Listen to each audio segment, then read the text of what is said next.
All right. Welcome back to Neo Rock Doc's reading room, where I am serializing my book, Rock Doc. All right, so we spent the day in Cape Town, South Africa, and we went to a Toys R Us. I'm with Michael Jackson, and we're on the last leg of the history tour. And we went to a Toys R Us, and you saw the funny picture. And then a real moving trip to an HIV children's hospital.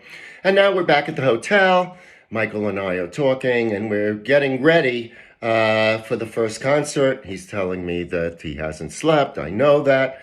I'm getting ready to talk to him about the first treatment, and we'll see where we go from there. All right. So, before I left Michael's suite, there was one more thing I needed to bring up. Mensch was Michael's private physician in LA, who I had been communicating with, had told me that he had given Michael a prescription for Ativan for anxiety. I wasn't sure whether Michael was an addict, although I had suspicions that he was dependent on Ativan and other Valium-type drugs. It was time to share a part of my life with him. I was a recovering drug addict. Rehab and recovery are all about sharing your stories, and a user learns best from someone like himself. I was hopeful that we could relate on this level. I started the conversation by talking about the events of the day. We laughed about the trip to Toys R Us. Things got more serious when we turned to the children with HIV. You know, Michael, most people would have been afraid to get as close to the kids as you did. You have to touch them, Rat. Otherwise, they don't feel wanted. People pretend to care. Kids know. I think ignorance and disinformation have a lot to do with people's fear, especially here, I noted. Michael nodded and asked about my experiences treating people with the virus. This gave me the opening I was looking for. As an anesthesiologist, I'm always careful. I wear gloves and wash my hands a lot. The greatest danger for us is getting stuck with a dirty needle. In my practice, it's the patients I don't know about who worry me, I added. What do you mean? So, I was a resident during the AIDS crisis, at the very beginning of the AIDS crisis. And I'll never forget, I was doing a rotation in a hospital in Long Beach, Long Island. I was going to school in Guadalajara. And in our last 2 years, they let us do the rotations in American hospitals. So I had a rotation in Long Beach, Long Island, Long Beach Hospital. And we were with a very smart internist. And we were doing rounds. And this was basically, this had to be late 70s. Around 1979, 1980.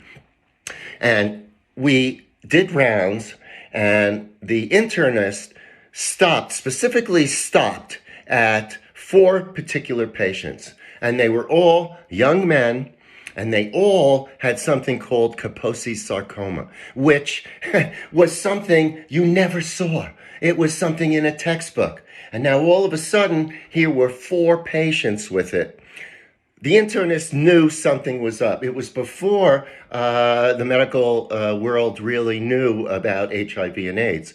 But this internist was smart. He knew something was up. He knew we were dealing with some sort of a new syndrome, and he knew it was going to be serious. And I'll never forget that. And we were debating, well, what could it be? And, this has to do with the immune system and whatnot. But it was very early on. As time went on, and I became a surgical resident, and everybody knew it was HIV. It was pretty scary. You can imagine what it's like now with COVID-19, because you've seen it on TV, et cetera, et cetera. But back in the day when HIV first came, none of us had experienced anything like that. And it was really scary. Again, when somebody was identified as HIV positive, we knew how to take all the precautions and make sure. But we weren't there yet where we would do it for everybody. And of course, there were people walking around with an HIV diagnosis. You didn't know it, and those were the times when you could really get yourself in trouble. It was a scary time, let me tell you.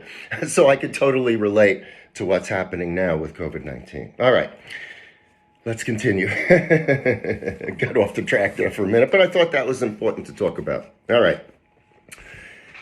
So Michael asked me, because I tell him, in my practice, patients you don't know about, and I just explained that. He said, what do you mean? If we know a patient is HIV positive, we take all necessary precautions.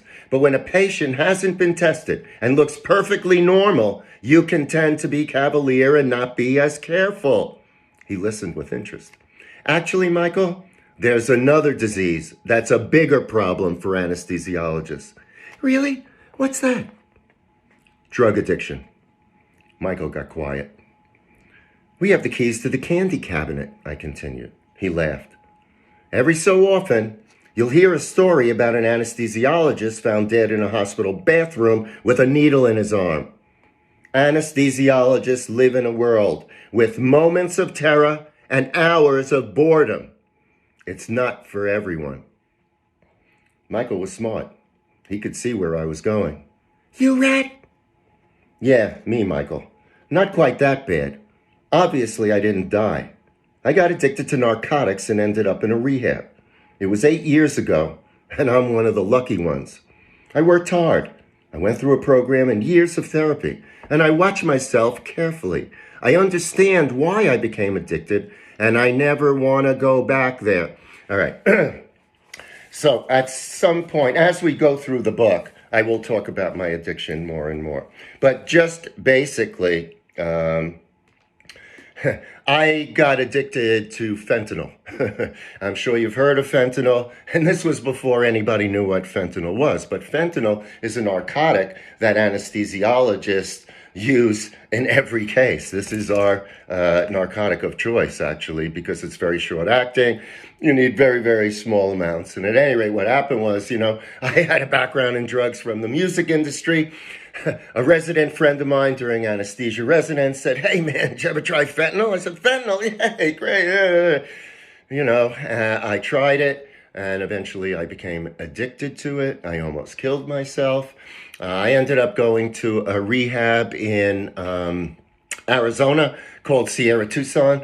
I think Ringo Starr had just been there a month or two before. Or was it not Ringo? Barbara Bach, Ringo's wife, or Ringo and Barbara. I don't know, whatever. It was celebrities had gone there, but it was a very, very good rehab. And I got what I needed, and I never went back to being addicted after that. I went to rehab in '89. So that's it, but I'll go into it in more detail. And of course, as a doctor, I reported myself. I went through extensive therapy. I was monitored by the state. And in the end, I was one of the lucky ones. I got it, and I live a good life today. So that was good. Not everybody ends up that way. And the rehab experience was an absolutely incredible experience, So let me continue with the story. All right.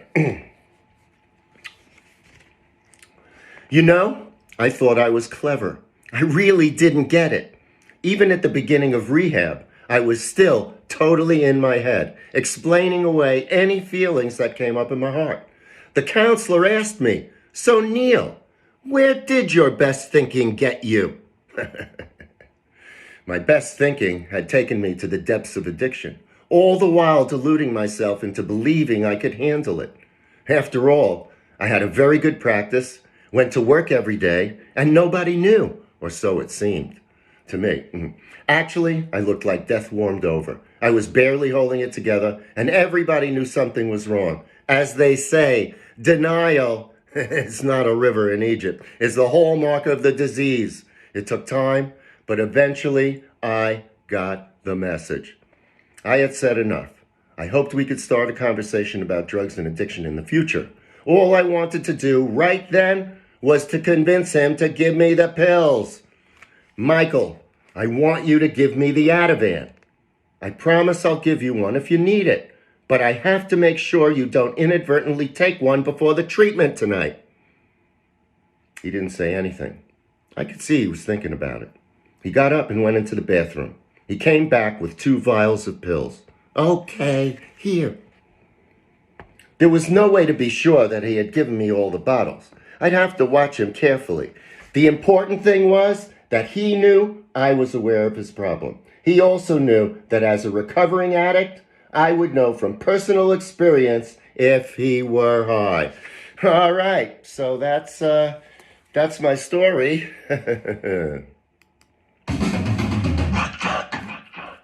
So that's my story for today. One more thing about my addiction.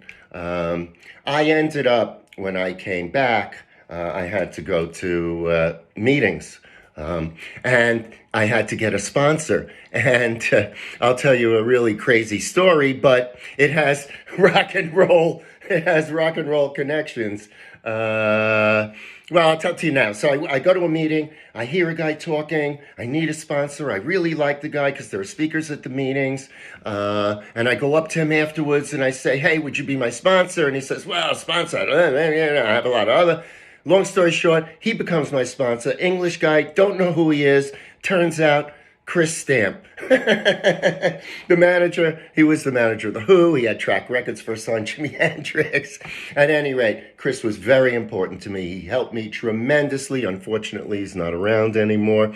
But Chris was a big, important person in my life, and having that rock and roll connection was something else. All right, that's my story for today. I hope you enjoyed it. I'll have another chapter next week.